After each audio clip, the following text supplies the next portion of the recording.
Every time I address something that bothered me, somehow I became a problem. How is me talking about how I feel based on you doing things that's clearly triggering me and bothering me, causing us to somehow have an argument? Like I can't express myself when you doing me wrong. That's one of the worst feelings ever. When you trying to bring up a problem to somebody and it somehow turns into a goddamn argument that was not intended. Like I tried my best to word things in a proper way to make sure nobody felt offended. When the whole time I'm the one that's feeling offended by the shit you doing. All right? And I can't even tell you because now somehow you mad because I'm mad. That don't even make sense. You the one that's making me mad, but you mad because I'm mad. And the crazy thing about it, sooner or later you're going to get tired of you expressing yourself and people taking it the wrong way and now it's causing an argument. You just gonna say fuck it. And at that point, I'm not talking about anything. I don't give a damn. I'm not expressing myself. I'm just gonna keep it to me. Because people be swearing communication is key. And it is. But motherfucker, so is comprehension. And y'all don't be comprehending shit. I think there's this is probably something that most men experience, right? And we're not here to make it a dig. We're just saying that because we've seemed to have been tasked with managing a woman's emotions, right? You're responsible for how she feels. Therefore, and we've largely accepted that, right? Going forward for such a long time, that was this sort of accepted playbook. If she's upset, you should find out why she is upset and do everything in your power to fix that, to alleviate that, right? If that's gifts, that's saying the right things, that's being there, present, listening without offering solutions. It's always been that case. That was the deal. You have to be able to be flexible, to be variable, to understand what it is in that space and time. Now we've accepted that role, and then we've tied that into that's what a man does, and so a man's supposed to do. So when it comes time when you are upsetting her because you simply said something she didn't want to hear, or it was a critique, then if we fall right back into that same playbook that you're supposed to keep her happy. We can't do both, right? And that's where the ineffective communication comes down to.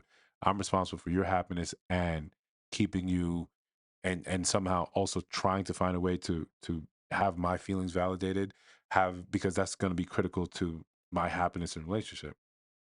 I become subservient to you and not just you, specifically your emotion. So, guys, like, comment, subscribe, hit the notification bell so you don't miss new uploads. Still going strong, still doing two a day. Might have to front load some of this because I'm about to get busy in a few hours.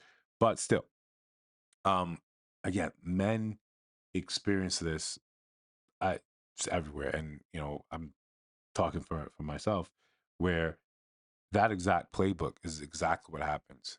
After a while, you simply give up. You simply give up because now you know exactly where this conversation is going to go. It's going to end with me being wrong, me being the villain because I made you upset. Not that I got what I wanted to get out there, not that we have any type of solution to my issue. It's just that now we're dealing with I made you feel this way. That's poor communication. That's absolute poor communication. And for such a long time, we've given the mantle, the the crown of effective communication or high EQ to women by default. No, I think there have been studies that said women say talk more in hours than a man does, say use more words than a man does per day. And I think sometimes women simply talk more rather than communicate more effectively. When men communicate effectively, they're still not going to use the same amount of words. They're simply going to be able to say, "This is what I feel." Period. Right? That has to be how we get our point across to our significant others, to people in relationships, to people in general. Here is what is the issue. If this is something that we both have to work on in order for us to move forward together, then we have to find that solution together. Otherwise, largely, managers can have to say, "This is what it is. I'm waiting for your response. We can discuss it, but managing your emotion is your responsibility. Period. Your happiness is your responsibility. Period. I can come and alleviate, I can come and enhance, I can come and do what I can, but largely, you're supposed to take care of yourself for me. I take care of myself for you.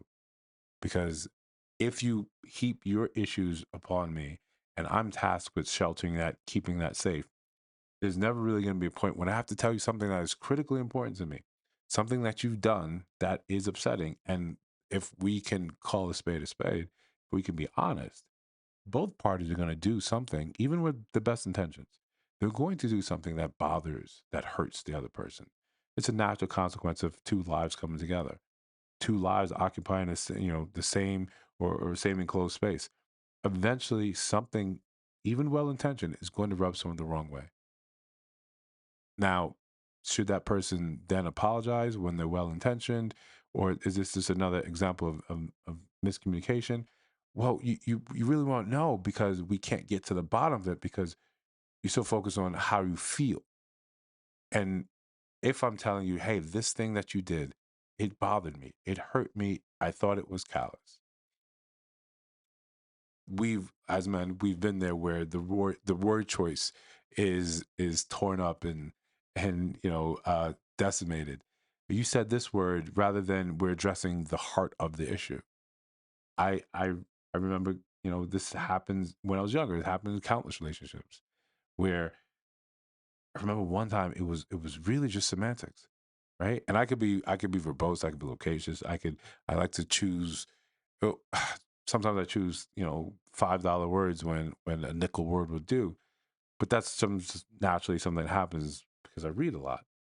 So it was really just came down to semantics, and she went left with it where she could have went right, but we have a negative bias as humans. So I remember I had a flight to catch. It was something like 4:30 in the morning, and we were arguing until like 1:30 in the morning. And that to me, that was the thing that spelled the end of the relationship. It's like, oh, I can't do this, right? Because simply word choice. But I didn't communicate that to her right then and there, right? That wasn't it. Because again, I was to the point where I was like, there's no point in this. I can't. It's not about winning or losing. I can't talk to you. I can't talk to you. And when you play that out, when you pull that apart, when you tease that out longer, if I can't talk to you, I effectively don't like you, right? And let's wrap our head around this really quick before we end this. I can love you, right? Because we have history together, right? I can love characteristics about you, but I don't like you as a person because I can't effectively communicate with you. And every time I try to do that, to open up myself, to be vulnerable to you, you are very quick to throw it back in my face. I don't like you. I love you, but even that won't be the thing that keeps this relationship alive. Now, if you think I missed something, let me know down in the comments. Um, if you see videos on the screen, you're interested in those, let me know what you think about those after watching them. And if you listen to sound my voice, you haven't subscribed yet, come on, right? Board the train. I'll see you guys in the next one.